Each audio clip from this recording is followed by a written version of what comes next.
My hands were in the air. The red and blue lights were blinding me, bouncing off the siding of my house like a disco ball from hell. All I could hear was HOA screaming at the top of her lungs that I was a thief. She was standing in my driveway, clutching a Louis Vuitton bag in one hand and pointing a manicured finger at me with the other. She yelled, "Officer, arrest him immediately! That thug stole my brand new car and hid it in his garage." I looked at the police officer, then at HOA, and then at the crowbar lying on the ground at her feet. I said, "HOA, you are literally the one who broke into my house." Let's dive right into the video. The story starts a few years ago. I live in a neighborhood that used to be quiet, the kind of place where people waved at each other and actually meant it. I moved back here about 5 years ago. I grew up in this house, and after my dad passed away, my mom needed help with the mortgage and the maintenance.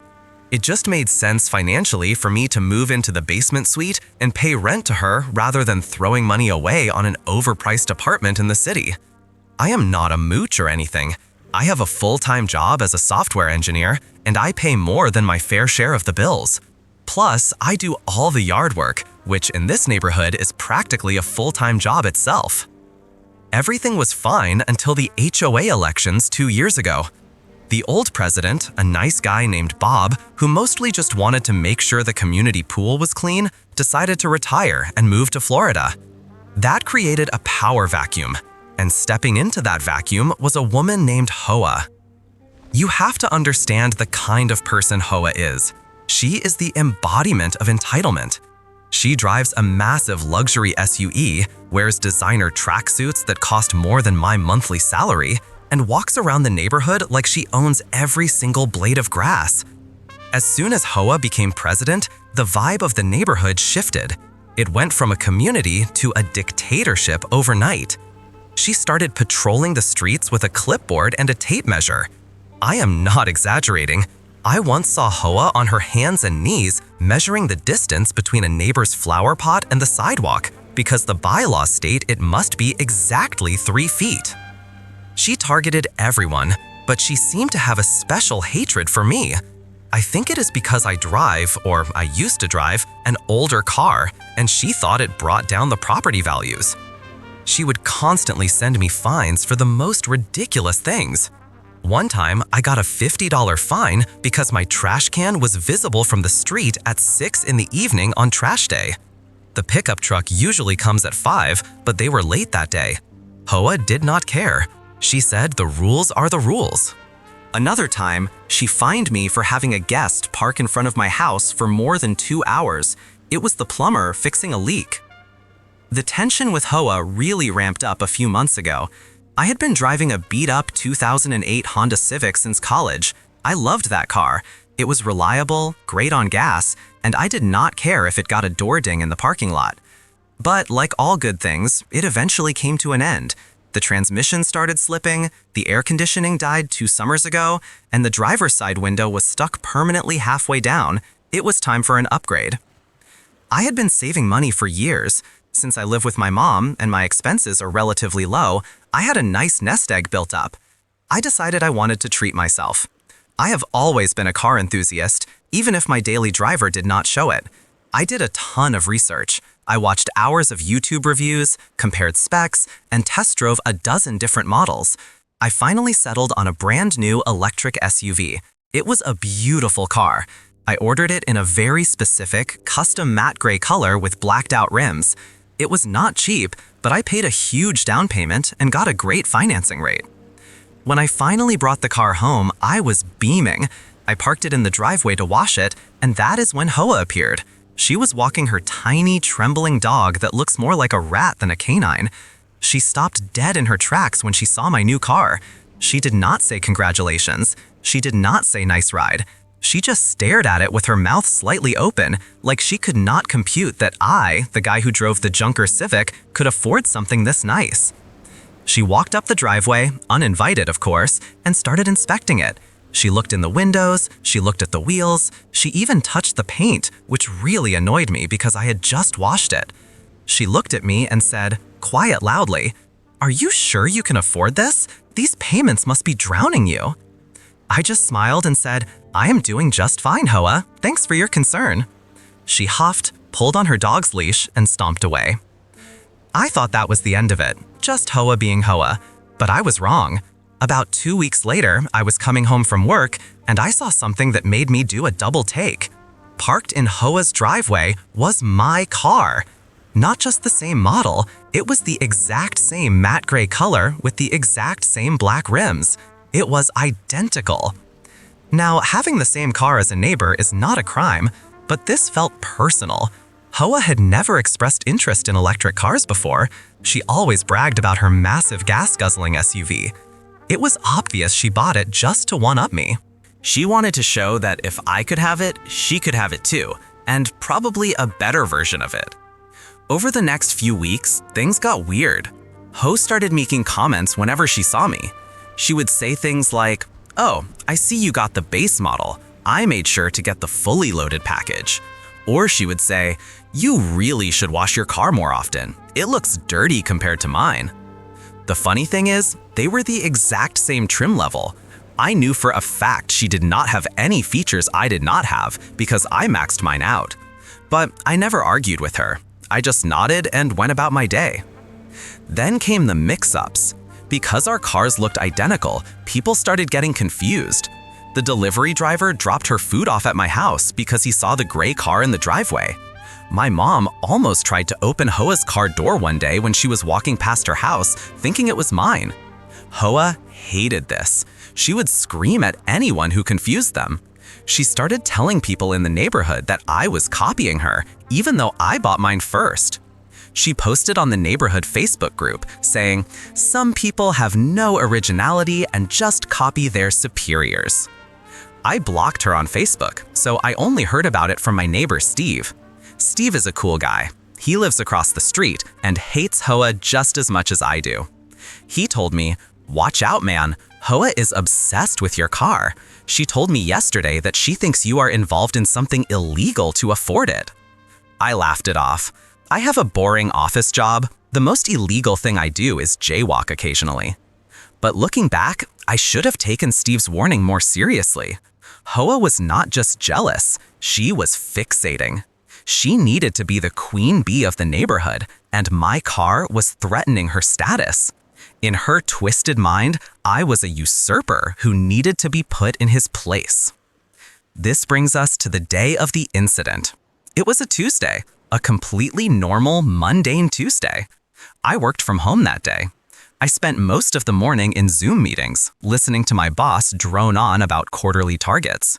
For lunch, I made a sandwich and watched a bit of TV with my mom. It was a gray, rainy day, the kind that makes you just want a nap. Around 4 in the afternoon, I decided to run some errands. I needed to go to the post office and pick up some groceries. I went out to the garage, unplugged my car, and headed out. The roads were slick with rain, so I drove carefully. I remember seeing Hoa's car parked in her driveway as I left. She was out there wiping it down with a towel, even though it was raining. She glared at me as I drove past. I just waved, which I knew would annoy her even more. I got my errands done and came home around 6. I pulled into the garage, parked the car, and plugged it in to charge. I closed the garage door, locked the door leading into the house, and settled in for the evening.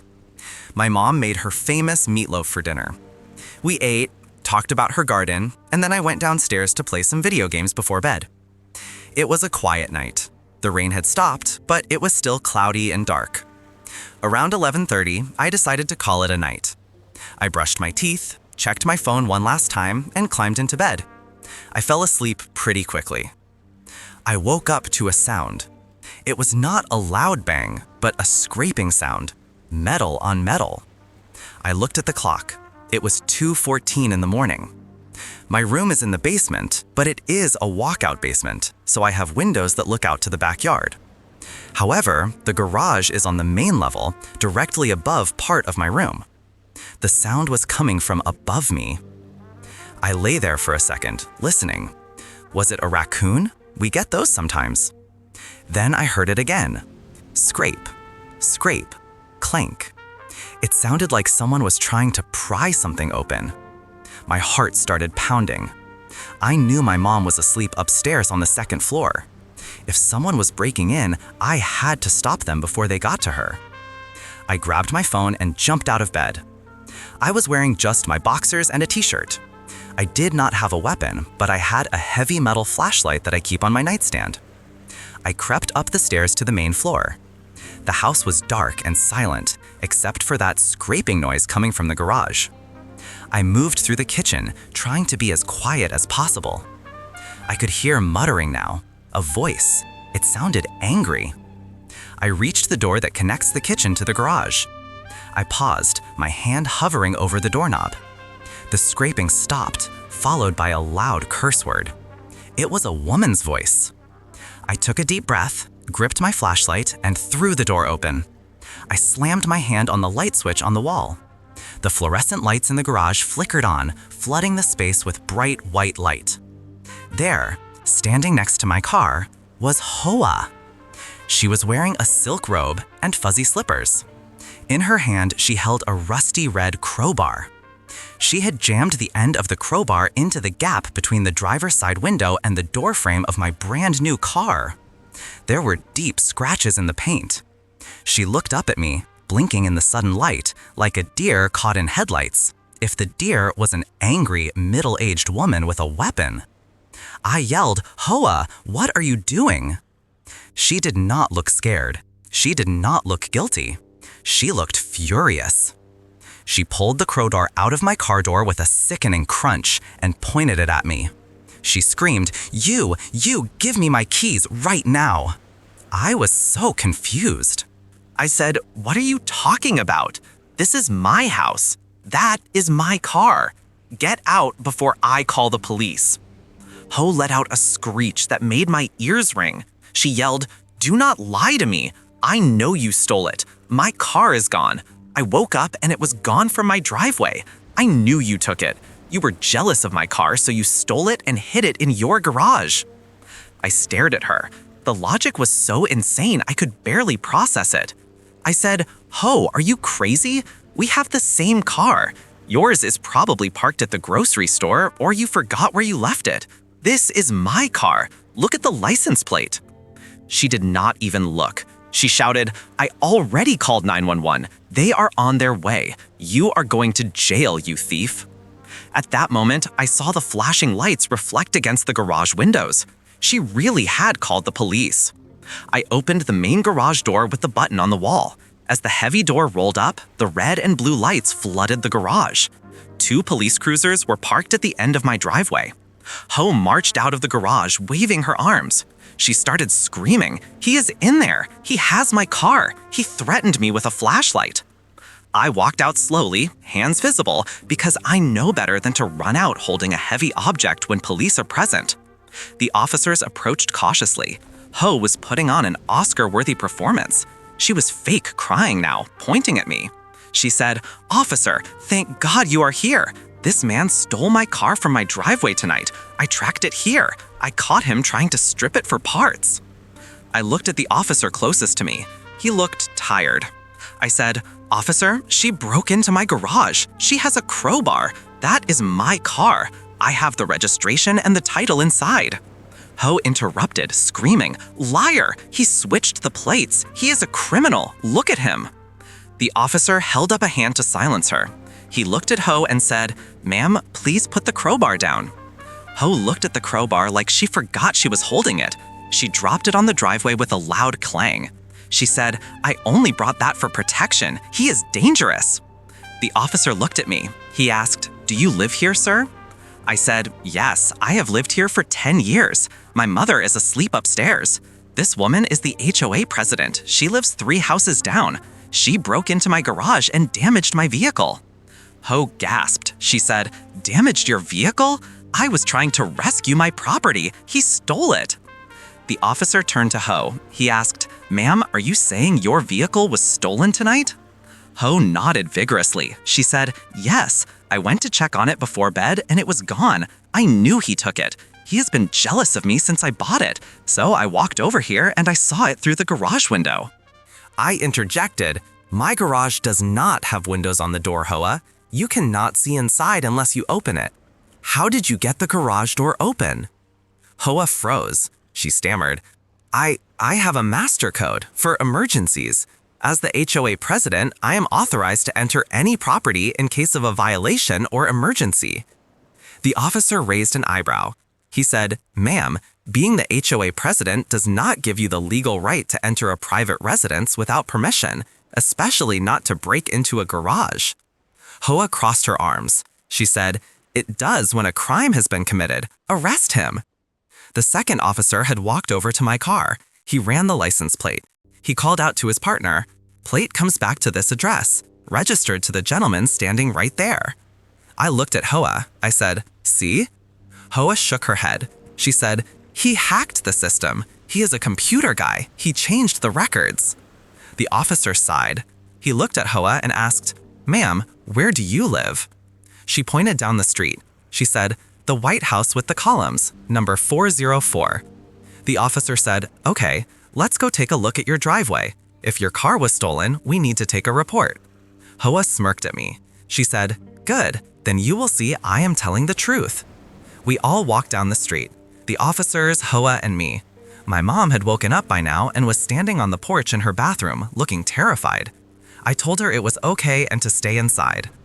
We walked the 3 houses down to Hoa's place. Her driveway was long and lined with perfectly trimmed hedges. As we rounded the corner of the hedges, the officer shined his flashlight up the driveway. There, sitting peacefully in the driveway, right where she always parks it, was Hoa's matte gray electric SUV. The silence was deafening. I looked at Hoa. Her face went pale. Her mouth opened and closed like a fish out of water. The officer looked at Hoa. He said, Ma'am, is that your vehicle? Hoa stammered, But it was not there, I swear. He must have moved it back while you were talking to me. I laughed. I said, Hoa, I was standing in front of you the entire time. How could I move a car down the street with my mind? The officer was not amused. He turned to Hoa and his voice was stern. He said, Ma'am, you called 911 to report a grand theft auto that did not happen. You broke into your neighbor's garage, you damaged his vehicle with a crowbar, and you admitted to using an unauthorized code to enter his home. Hoa started backing up. She said, No, you do not understand. He is tricking you. This is a conspiracy. The officer reached for his handcuffs. He said, Ma'am, turn around and place your hands behind your back. You are under arrest for breaking and entering, destruction of property, and filing a false police report. Hoa screamed. She yelled, Do you know who I am? I am the president of this association. You cannot arrest me. I pay your salary. The officer did not care. He clicked the handcuffs onto her wrists. As they led her to the patrol car, she was still screaming about bylaws and how my grass was too long. I stood there in the dark, watching them put her in the back seat. I looked at her car, sitting perfectly safe in her driveway. I looked at my house, where my mom was waiting. I realized then that Hoa had been so blinded by her jealousy and her need to be the victim that she had hallucinated the entire theft. She wanted my car to be hers so badly that she convinced herself it was. The officer walked back over to me. He handed me a card with a case number. He said, We will need you to come down to the station tomorrow to give a formal statement. Do you want to press charges? I looked at the scratches on my brand new car. I thought about the months of harassment, the fake fines, the measuring tape, and the stress she caused my mother. I smiled at the officer and said, Yes, I want to press every single charge possible. That night, I did not get much more sleep, but as I sat in my kitchen drinking coffee, listening to the rain start up again, I felt a sense of peace I had not felt in years. The neighborhood was quiet. The dictator had been toppled, and all it took was a matte gray car and a whole lot of delusion. The next morning, the gossip mill was already turning. Steve came over before I even left for the police station. He told me the entire neighborhood saw the blue lights. He saw Hoa being put in the car. He was practically vibrating with excitement. I told him the whole story, about the crowbar, about the stolen car sitting in her driveway, about the master code she claimed to have. Steve's eyes went wide. He said, A master code? That means she could have been entering anyone's garage this whole time. That little detail turned out to be the final nail in HOA's coffin. When word got out that she had a way to open garage doors, the board called an emergency meeting. They forced her resignation before she even made bail. They did an audit of the fines she had issued. It turned out she was pocketing the cash fines she demanded from people for immediate violations. I went to the body shop a few days later to get an estimate for the door. It was going to cost $2,000 to fix the damage she did with the crowbar. HOA, or rather her lawyer, paid for it immediately to try and get a lighter sentence. She ended up pleading guilty to trespassing and criminal mischief. She got probation, community service, and a restraining order to stay away from me and my property. She still lives down the street, but she is not the president anymore. She walks her little dog quickly, keeping her head down. She doesn't measure the grass. She doesn't inspect the trash cans. And whenever she sees my matte gray car drive by, she looks the other way. I still love the car. Every time I see that scratch on the doorframe, which I decided not to fix perfectly so a little scar remained, I smile. It is a reminder. You can have all the money and titles in the world, but you cannot buy class, and you certainly cannot fix crazy. Now let's move on to the next story. This one is titled, "My neighbor cut down my tree because it was blocking his view of the sunset, so I built a fence that blocks his view of everything." It starts like this. I have a massive oak tree in my backyard. It has been there for 50 years, long before my neighbor moved in. Welcome back to more HOA Karen stories. Imagine waking up at 2 in the morning to the sound of metal screeching against metal in your own garage. You grab a flashlight, your heart is pounding out of your chest, and you run downstairs thinking you are about to fight off a masked gang of car thieves. But when you flip on the light, it is not a gang. It is your 50-year-old HOA president wearing a silk robe and holding a crowbar, screaming into her phone that you are the one robbing her. Let us dive right into the video. And the story starts like this. I have lived in this neighborhood for about 7 years now. It is one of those communities that looks perfect on the outside. We have manicured lawns, a community pool that is always too cold to swim in, and a gate that works about 60% of the time. I moved here because it was quiet and the garages were huge. I am a bit of a car enthusiast, so having space to work on my projects was the main selling point. For the first few years, it was great. The neighbors kept to themselves, and the homeowners association was basically non-existent. We paid our dues, they mowed the common areas, and everyone was happy. But then the old president retired and moved to Florida, and that is when the darkness descended. That is when HOA took over. You have to understand the kind of person HOA is. She is the type of woman who wears high heels to check the mail. She drives a massive luxury SUV that she cannot park to save her life, and she always smells like an explosion at a lavender perfume factory. As soon as HOA became president, she let the power go straight to her head. It was like she thought she had been crowned queen of the subdivision. She started walking around with a clipboard every single day looking for violations. If your grass was a quarter of an inch too high, HOA was there with a ruler and a fine. If you left your trash can out for 10 minutes after the truck left, HOA was there. She even tried to fine me once because my mailbox was, and I quote, an aggressive shade of beige. I did not even know beige could be aggressive, but according to HOA, it was bringing down the property value. She always spoke to me in this condescending tone, like I was a naughty toddler. She would say things like, "Oh, sweetie, we have rules for a reason," or, "Darling, maybe you cannot afford to live in a community with standards." It took everything in me not to laugh in her face. I work in software engineering. I can afford the fines, but it is the principle of the thing. The real trouble started when I finally bought my dream car. I had been saving up for years to buy a specific model of a vintage sports car. I am talking about a fully restored cherry red convertible with white leather interior. It is a beauty. I spent months searching for the right one, and when I finally brought it home, I was beaming. I spent every weekend in the driveway detailing it, waxing the paint, and making sure the engine purred. HOA hated that car. She told me it was too loud, she told me the color was distracting, she told me that working on a car in the driveway made the neighborhood look like a trailer park. I ignored her, mostly. I knew the bylaws inside and out, and I was not breaking any rules. Then, about 3 weeks after I bought my car, I saw something that made my jaw drop. I was driving through the gate, and passing me in the other lane was HOA. She was driving a cherry red convertible.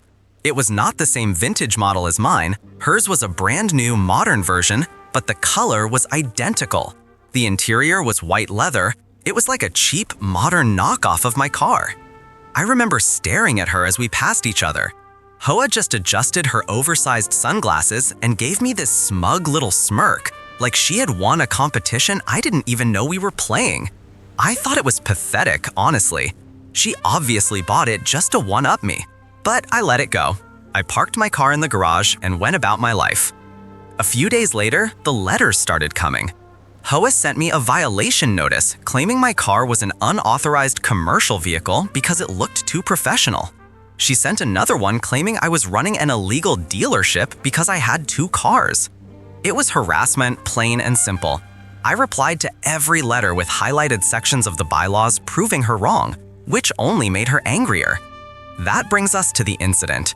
It was a Tuesday night and I had gone to bed early. I was dead asleep when I heard a loud crash coming from directly beneath my bedroom.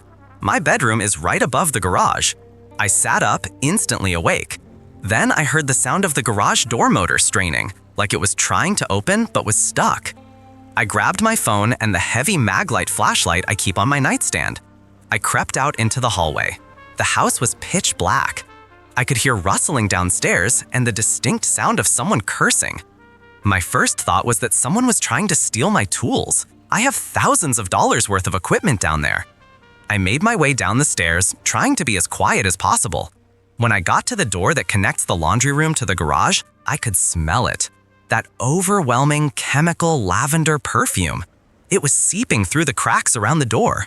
I was confused for a second, thinking, why would a burglar smell like my grandmother's bathroom?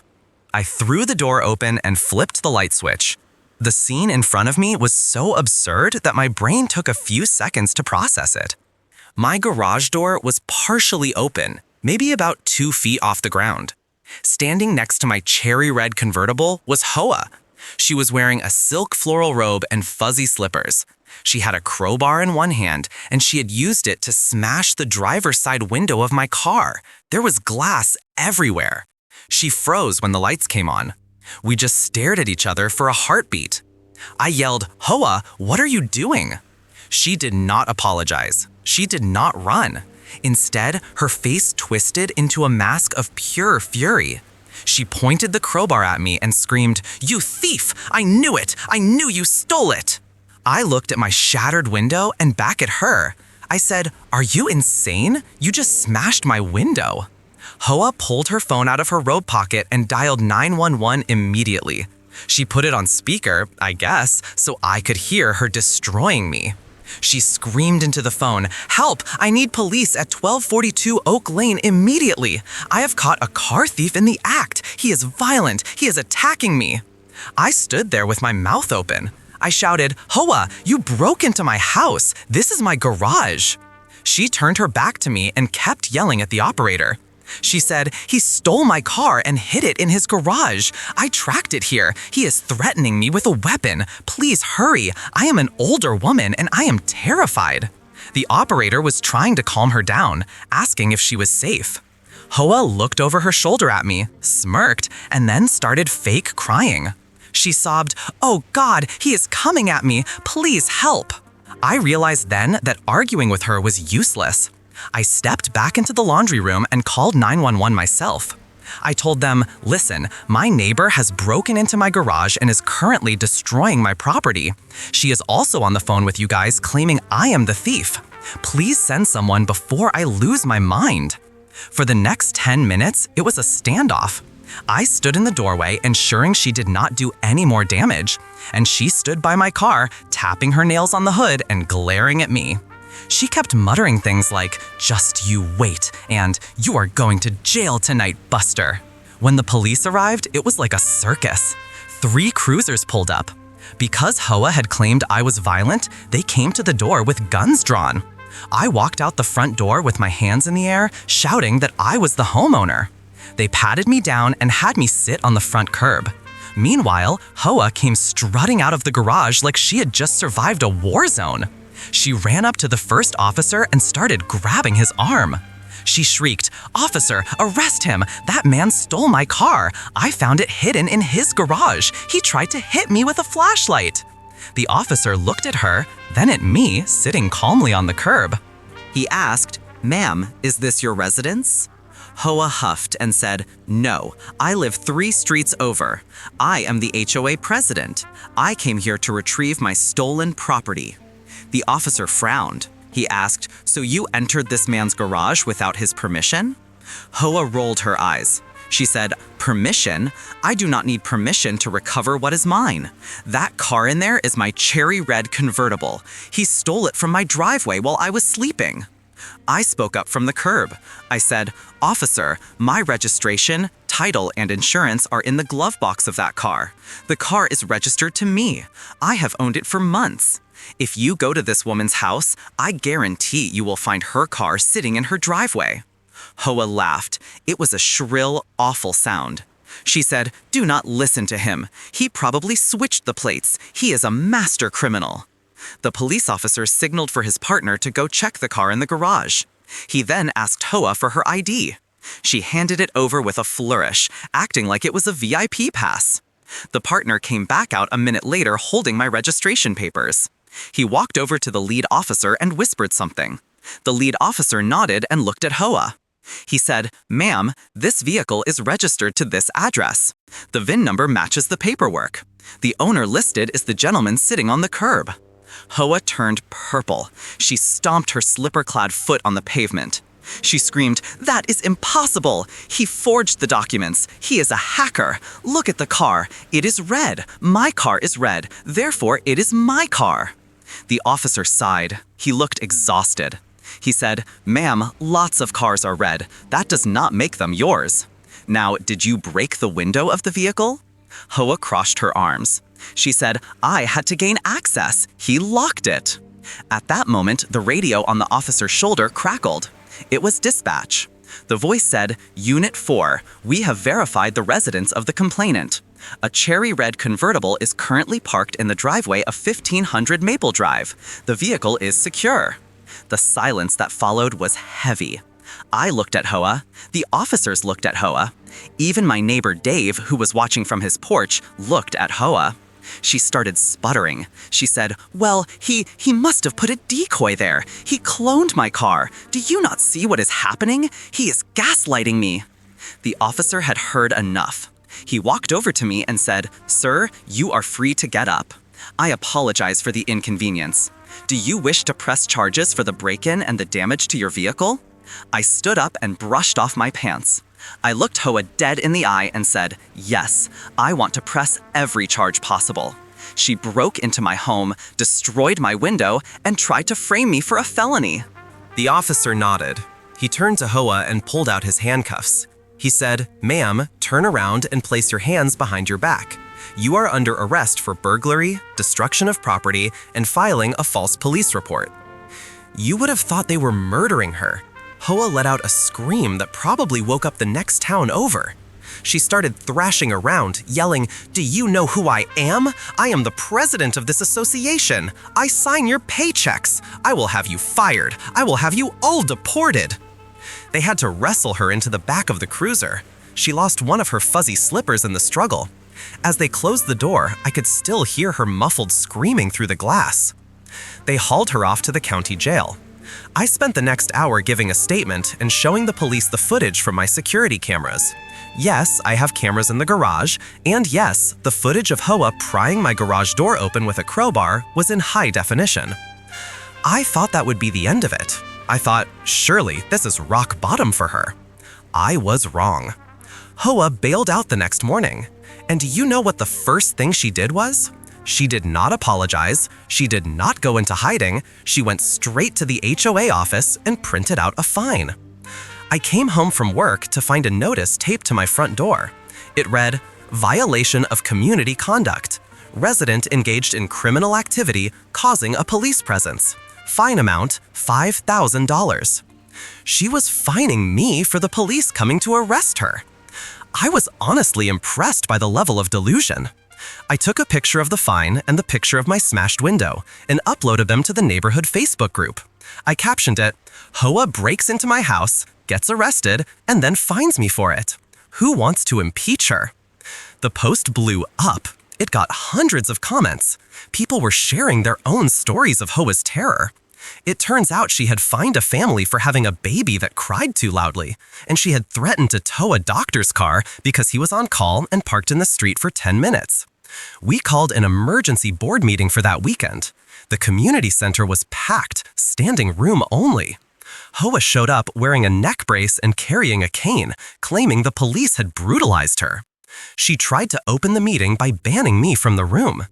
But the vice president, a sensible guy named Mark, stood up and took the gavel from her. He said, "HOA, sit down. We have seen the police report. We have seen the video. You are done." The vote was unanimous. HOA was removed from the board, effective immediately. When they announced the results, she stood up and threw her cane at Mark. She screamed that we were all jealous peasants and that this neighborhood would crumble without her.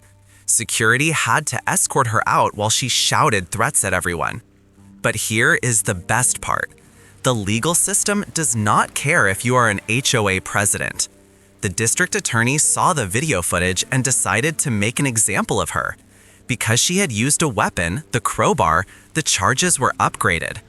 HOA ended up pleading guilty to avoid a trial. She received 2 years of probation, a massive fine, and she was ordered to pay for the repairs to my car.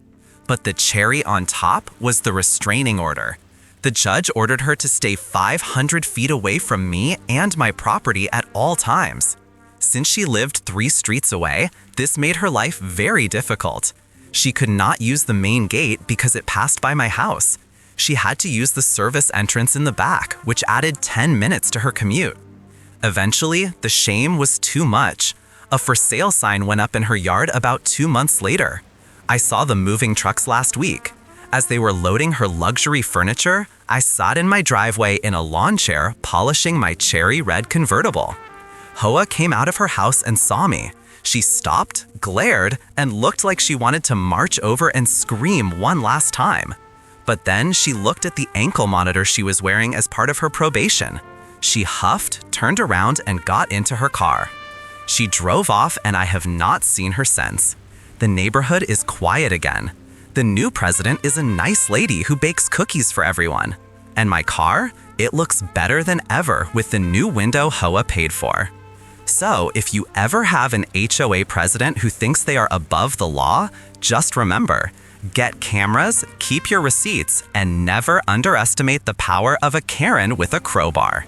Thanks for watching, and see you in the next one. The flashing lights of the police cruisers flooded my driveway, and honestly, it felt like a scene straight out of a movie. You would assume that a normal person caught holding a crowbar inside a stranger's garage would immediately drop the weapon and try to explain themselves. But HOA is not a normal person. Instead of freezing or looking guilty, she actually looked relieved when the officers stepped out of their vehicles. She marched right past me with this smug look on her face and started waving the crowbar around like she was directing traffic. She screamed at the officers that they took long enough and demanded that they arrest me on the spot. I was standing there in my flannel pajama pants, completely dumbfounded. The officer drew his weapon slightly and shouted at HOA to drop the crowbar. She looked at him like he had 3 heads. She literally said, "Do you know who I am? I am the HOA president, and I am reporting a grand theft auto." It took 3 solid minutes of shouting for the officers to finally get the metal bar out of her hands. They separated us, and that is when the real show started. I tried to explain that this was my house and my garage and my car, but HOA was drowning me out. She was hysterical. She told the police that she had bought a brand new Toyota Highlander 3 weeks ago, and that I had been jealous of her status in the neighborhood. According to her twisted logic, I must have snuck over to her driveway, pushed her car down the street, and hidden it in my garage. The logic had absolutely left the building at this point. I mean, think about it. If I stole a car, why would I leave the garage door open enough for her to crawl under? And why would I be sleeping upstairs instead of chopping it for parts? But HOA was on a roll. She pulled out her phone and started shoving pictures of a car in the officer's face, screaming, "See, it is the exact same car." And the crazy part was that she was right about one thing. It was the exact same make and model and color.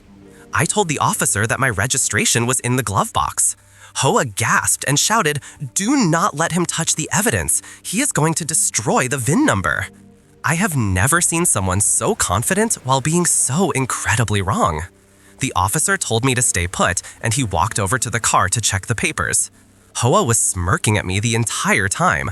She crossed her arms and said, "You are going to jail for a long time, and I am going to make sure the HOA puts a lien on your house for the emotional distress you caused me." The officer opened the passenger door and pulled out the registration.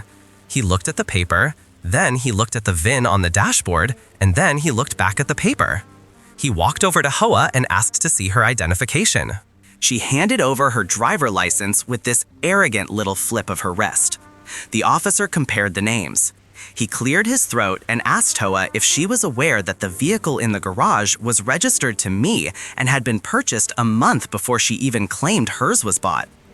You could see the gears grinding to a halt in her head. For a second, she went quiet, but then she doubled down harder than I have ever seen anyone double down in my life. She accused the police of being incompetent. She claimed I must have forged the documents or hacked the DMV database. She started screaming that I was a master hacker and a thief. She demanded to speak to the sergeant or the manager of the police station. She actually used the word manager. She tried to push past the officer to get into my car, claiming she had her own proof inside the center console. That is when things went from funny to scary really fast. The officer grabbed her arm to stop her, and HOA swung her purse at him. She literally assaulted a police officer because he would not let her steal my car. They spun her around and cuffed her against the hood of the cruiser. She was screaming that this was police brutality and that she pays their salary with her taxes. I stood there watching my HOA president getting stuffed into the back of a police car while she kicked at the windows. She was still yelling that I stole her car even as they were reading her rights. The other officer walked over to me and apologized for the chaos. He told me that they checked her driveway on the way over because her dispatch call sounded suspicious. Her car was sitting right there in her own driveway the whole time. She had not even checked outside her own house before grabbing a crowbar and breaking into mine. The noise was absolutely deafening. It was not just the sound of the garage door motor straining against the manual lock she had jammed, but the high-pitched shrieking coming from HOA herself. I stood there in the doorway connecting the kitchen to the garage, just watching this absolute madness unfold. HOA was standing next to my brand new Highlander, wearing this expensive-looking silk robe that probably cost more than my first car, waving a crowbar around like she was conducting a symphony of chaos. She was screaming at the top of her lungs that I was a thief and a criminal. I honestly did not know whether to be terrified or burst out laughing because the situation was so absurd. Here was the president of our homeowners association, a woman who fines people for leaving their trash cans out 10 minutes too long, literally breaking into my house in the middle of the night. My phone was already in my hand and I had dialed 911 the second I heard the metal crunching sound, but apparently HOA had beaten me to it. As I stepped fully into the garage, hitting the button to raise the main door, I could hear her screaming into her cell phone that she had cornered the intruder. The garage door slowly rolled up, revealing the street outside, and it looked like a disco with all the flashing red and blue lights. I have never seen police respond that fast in my entire life. It turns out that when you call 911 and claim an active carjacking is happening involving a weapon, they take it pretty seriously. 3 squad cars screeched to a halt right in front of my driveway. Officers poured out with their hands on their holsters, shouting commands. This is where the secondhand embarrassment really started to kick in. You would think that seeing armed police officers would make a normal person drop the weapon and put their hands up, but HOA is not a normal person. She seemed to think the police were her personal security detail. She dropped the phone but kept a tight grip on that crowbar, pointing it accusingly at me while marching down the driveway to meet the officers.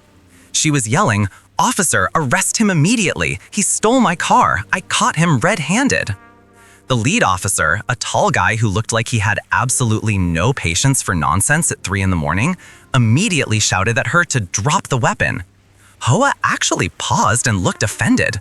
She looked at the crowbar in her hand like it was a scepter of authority, and then looked back at the officer with this expression of pure disbelief.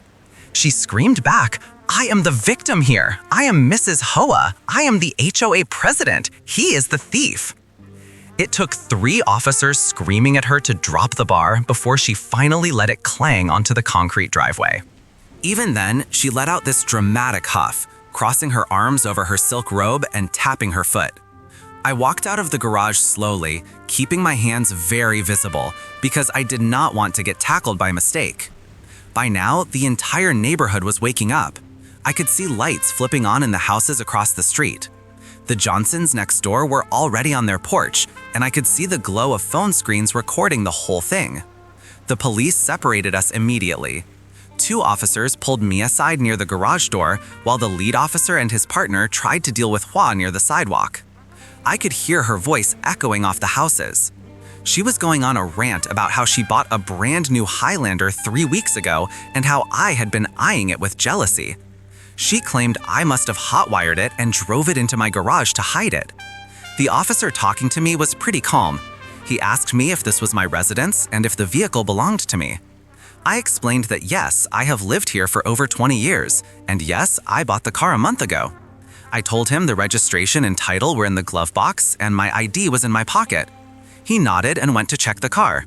While he was doing that, Hua was escalating the situation to a level I did not think was possible. She was getting in the face of the other officer, pointing a manicured finger right at his nose. She was screaming that they were incompetent for not cuffing me yet. She shouted, "Do you know how much I pay in taxes? My husband knows the chief of police. I will have your badges for this." It was pure chaos. The neighbors were inching closer, phones held high. I think Hua actually loved the audience at first because she started performing for them. She turned to the neighbors and shouted, See what happens when we let riffraff into the neighborhood? He steals from hard-working community leaders." The officer who checked my car came back out. He had run the plates and checked the VIN number. He walked over to the lead officer and whispered something. The lead officer nodded, his face hardening. He turned to Hua and said, "Ma'am, we have confirmed the vehicle belongs to the resident here. The registration matches his name, and the purchase date predates when you claim you bought yours." I thought this would be the moment she gave up. I thought she would realize she made a mistake and maybe try to apologize to save face. I was wrong. Hua went nuclear. Her face turned a shade of purple that I did not know existed in nature. She let out a shriek that sounded like a banshee caught in a blender. She screamed, "He forged the papers. He changed the VIN numbers. That is my car. I know my car. It has the heated leather seats." The officer tried to explain that VIN numbers are stamped into the metal frame and cannot just be changed with a sticker, but she was not listening. She tried to push past the officer to get to the garage. She was yelling that she was going to inspect the car herself and prove it was hers. When the officer stepped in her path to block her, she made the biggest mistake of her life. She shoved him. It wasn't a hard shove, but she put her hands on a uniformed police officer and pushed. The atmosphere changed instantly. The officers did not hesitate. The lead officer grabbed her wrist and spun her around. He shouted, "Ma'am, put your hands behind your back. You are under arrest." The meltdown that followed was legendary. Hoa started thrashing around, kicking her legs like a toddler who was told they could not have candy. She was screaming, "You cannot arrest me. I am Mrs. Hoa. I run this neighborhood. This is assault. Help! Police brutality." The neighbors were having a field day. I saw at least 5 different angles of this appearing on the community Facebook page later that morning. As they were trying to get the handcuffs on her, her silk robe started slipping, and she was flailing so hard she actually managed to kick one of the squad cars, leaving a dent. That was another charge right there. She was wailing about how she was going to sue everyone. She was listing off names of people she was going to fire, which did not even make sense because she does not employ the police department. She yelled at the neighbors to help her, screaming, "Don't just stand there. Call my husband. Tell them who I am." Nobody moved to help her. In fact, I think I saw old Mr. Henderson from across the street actually smiling. He had been fined $200 last week by HOA for having a bird feeder that was 2 inches too high, so this was probably the best moment of his year. They finally managed to get her into the back of the squad car, but she did not go quietly. She refused to pull her legs in, so they had to struggle to get the door closed. Even with the windows up, we could still hear her muffled screaming. She was pounding on the glass, her face pressed up against the window, looking absolutely deranged. The lead officer walked back over to me, looking exhausted. He apologized for the disturbance and asked if I wanted to press charges for the break-in and the damage to the garage door. I looked at the deep scratches on my door frame where she had gone to town with the crowbar, and I looked at the dents in the metal. I told him absolutely yes. I wanted to press every charge possible. Trespassing, attempted burglary, destruction of property, making a false police report, whatever they could stick on her. While the police were taking my statement, another officer went to HOA's house, which is just 2 streets over, to check on her story about her car being stolen. About 10 minutes later, the radio on the lead officer's shoulder crackled to life. The other officer reported that he found a silver Toyota Highlander sitting safely in HOA's driveway, locked and untouched. When the officer heard that, he just shook his head and looked at me. He said, "So her car was home the whole time, she just assumed yours was hers because it was the same color." I explained to him that it wasn't just an assumption. This woman had been terrorizing the neighborhood for months. She had been looking for any reason to get me in trouble. The fact that I bought a car similar to hers just broke something in her brain. She could not comprehend that someone else could have the same nice things she had. In her mind, she was the main character, and the rest of us were just supporting roles who were supposed to be beneath her.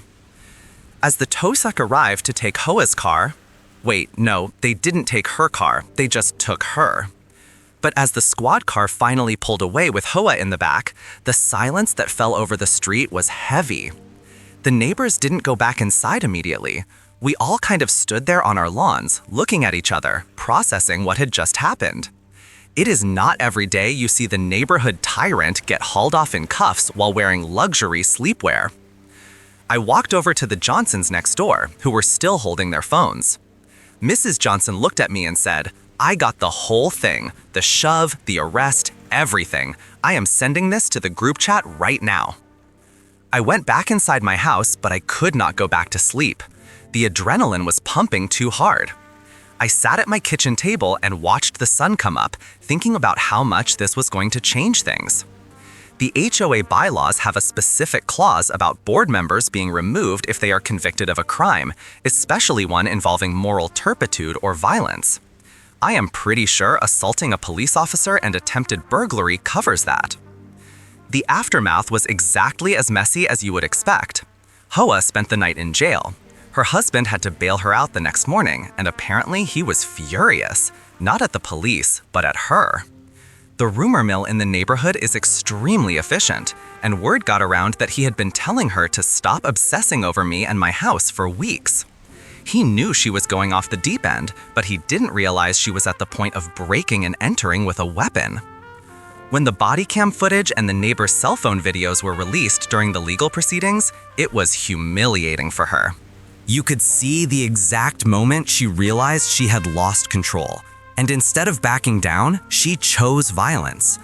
The video of her screaming, "Do you know who I am?" while being handcuffed became a bit of a local meme. The best part was the emergency HOA meeting that was called 3 days later. HOA obviously could not attend, as she had a restraining order that prevented her from coming within 100 feet of me or my property, and the meeting was held at the community center, which is right next to my house. The board voted unanimously to remove her as president immediately. They also voted to launch an audit into the fines she had been issuing, which is how we found out she had been making up infractions just to punish people she didn't like. She ended up pleading no contest to the charges. She got probation, a massive fine, and mandatory anger management counseling. She also had to pay me nearly $3,000 to replace my garage door and fix the paint on my car where she scratched it with the crowbar. They eventually moved out of the neighborhood about 4 months later. I guess the shame of being led away in handcuffs in front of everyone she had tried to intimidate was too much for her ego to handle. Looking back, it was honestly the most stressful night of my life, but the payoff was incredible. The neighborhood is so much quieter now. We have a new president who is actually a nice guy that just wants to make sure the pool is clean. But every time I open my garage door, I still check to make sure Mrs. Hoa isn't standing there with a crowbar, ready to reclaim her imaginary property. It is funny how someone can think they are so above the law that they can just walk into someone's home and take what they want, only to find out that the world does not actually revolve around them. It was a harsh reality check, but one that she definitely needed. The flashing red and blue lights were bouncing off the walls of my garage and blinding everyone involved. It was chaos. You would think that having the police show up to an active burglary would calm things down, but Hoa was making sure that did not happen.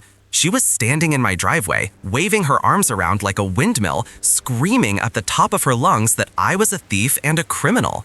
The officers separated us immediately. One officer, a younger guy who looked like he had already had a long night, stayed with me near the garage door. The other officer walked Hoa down to the end of the driveway to try and get her to stop shrieking. I could still hear her though.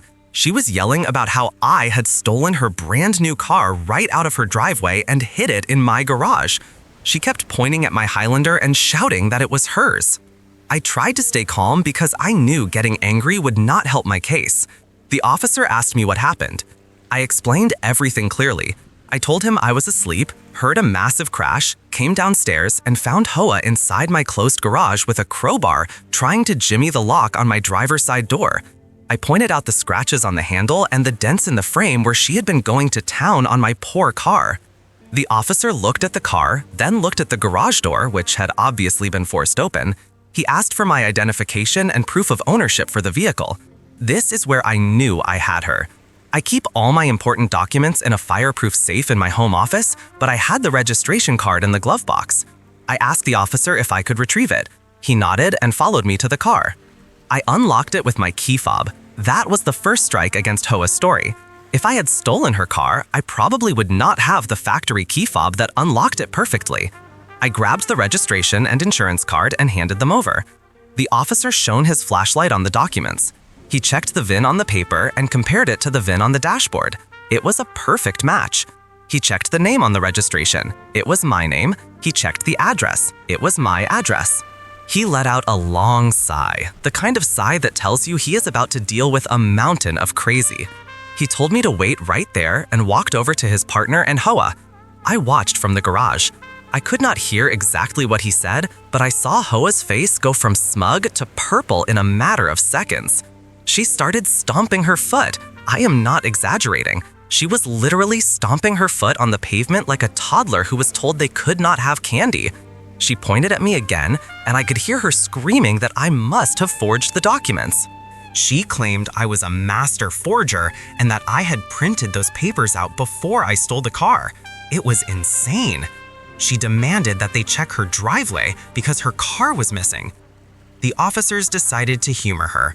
One of them drove the short distance to her house while the other stayed to make sure Hoa did not attack me.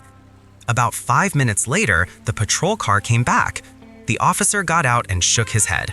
He walked right up to Hoa and told her that her silver Toyota Highlander was sitting safely in her driveway, locked and untouched. You would think this would shut her up. You would think that realizing her car was exactly where she left it would make her apologize and go home. But no, this is Hoa we are talking about. She doubled down. She looked the officer dead in the eye and said that I must have stolen her car, drove it to my garage, realized the police were coming, and then drove it back to her house and ran back to my garage to frame her. The logic made absolutely no sense. The timeline was impossible. The officer had enough. He told Hoa that she was currently under investigation for breaking and entering, attempted grand theft auto, and filing a false police report. He asked her to turn around and place her hands behind her back. When the officer reached for his handcuffs, Hoa went ballistic. She tried to slap his hand away. That was a big mistake. The second officer stepped in and they grabbed her arms. She started screaming that she was the president of the homeowners association and that they had no jurisdiction over her within the neighborhood boundaries. She actually believed that being the HOA president gave her diplomatic immunity or something. They clicked the cuffs on her wrists and the sound was music to my ears. She was thrashing around, kicking at their shins, spitting on the ground, and yelling that she knew the chief of police and that both of these officers would be fired and working as security guards at the mall by tomorrow morning. They read her rights while she screamed over them. They had to practically drag her to the back of the squad car because she refused to walk. As they stuffed her into the back seat, she made eye contact with me. If looks could kill, I would have dropped dead right there on my driveway. She screamed that I would pay for this and that she was going to fine me for having police lights flashing on my property after quiet hours. I wish I was making that up. She was being arrested for a felony and she was still threatening me with HOA fines. After they took her away, the younger officer came back to take my full statement. He took photos of the damage to my garage door and the scratches on my car. He collected the crowbar as evidence. He told me that this was one of the most clear-cut cases he had seen in a long time. He said that with her 911 call recording, the body cam footage of her admitting she broke in, and the physical evidence, she was looking at serious time. I did not sleep at all for the rest of that night. I was too wired. I sat in my kitchen, drinking coffee and watching the sun come up, just processing what had happened. It felt surreal. The woman who had been terrorizing our neighborhood for months, measuring our grass with a ruler and fining us for leaving our trash cans out 10 minutes too long, was finally sitting in a holding cell. The fallout started the very next day. News travels fast in our neighborhood. I mean, everyone saw the police lights. By noon, my phone was blowing up with texts from neighbors asking what happened. I told a few people the truth, and within hours, the entire community knew that HOA had been arrested for breaking into my garage. A few days later, I got a call from the detective assigned to the case. He wanted to fill me in on some details they had uncovered. Apparently, this was premeditated. They found text messages on HOA's phone where she was bragging to her sister that she was going to catch me. She had convinced herself that I was running a chop shop out of my garage because I worked on cars as a hobby on the weekends. The detective told me that HOA had bought her Highlander specifically because she saw me buy mine. She wanted to have the exact same car so that she could claim I stole hers if she ever needed leverage against me. It was genuinely unhinged behavior. She spent $40,000 on a vehicle she did not even like just to set up a trap for a neighbor she hated. The legal process was slow, as it always is, but the outcome was worth the wait.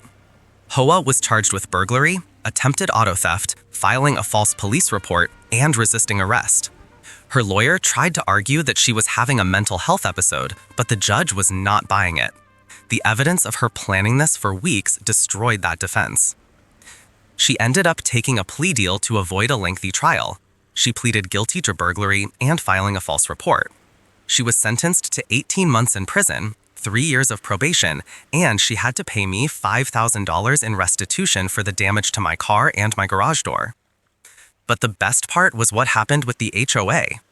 While HOA was sitting in jail awaiting her sentencing, the neighborhood board held an emergency meeting. For the first time in history, we had 100% attendance. Everyone showed up.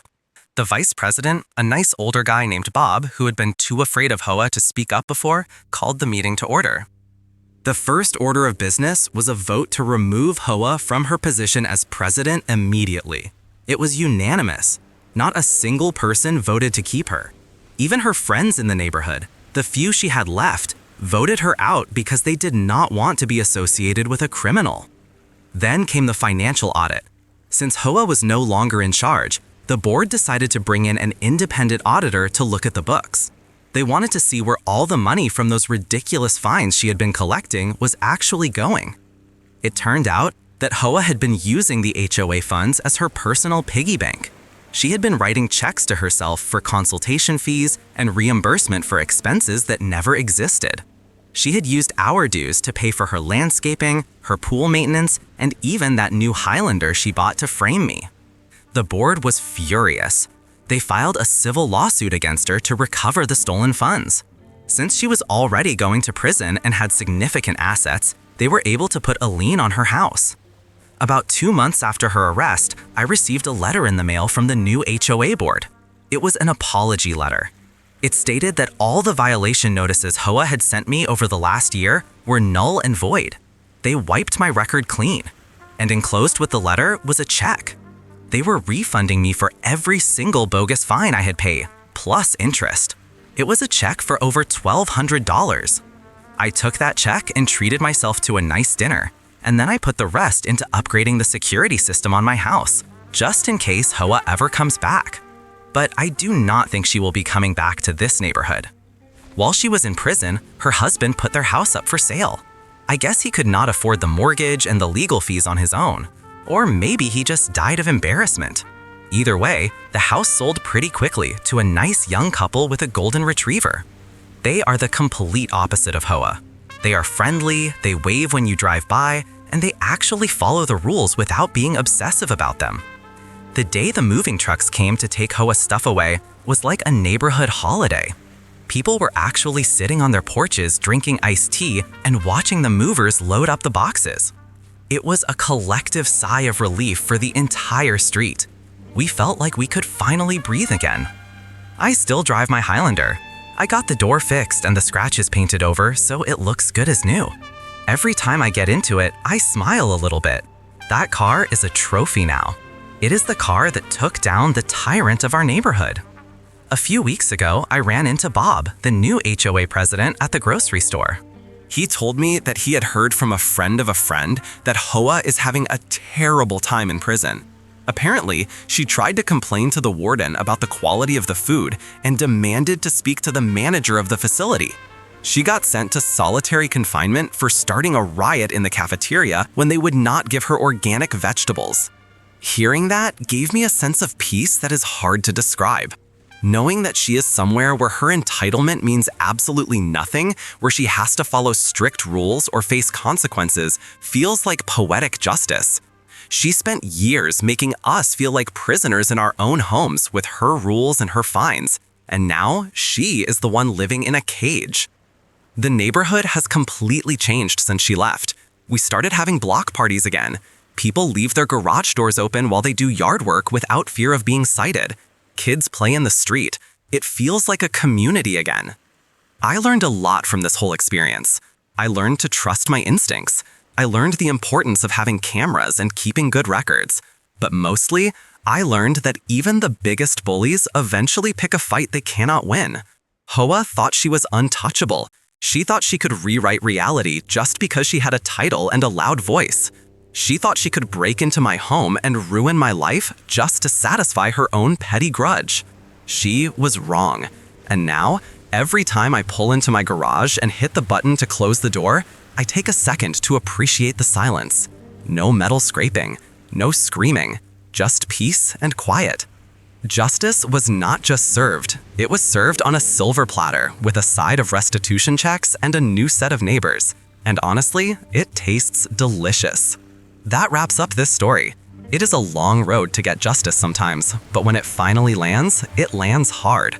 Hopefully, HOA enjoys her 18-month vacation at the state's expense. I am sure the other inmates love her.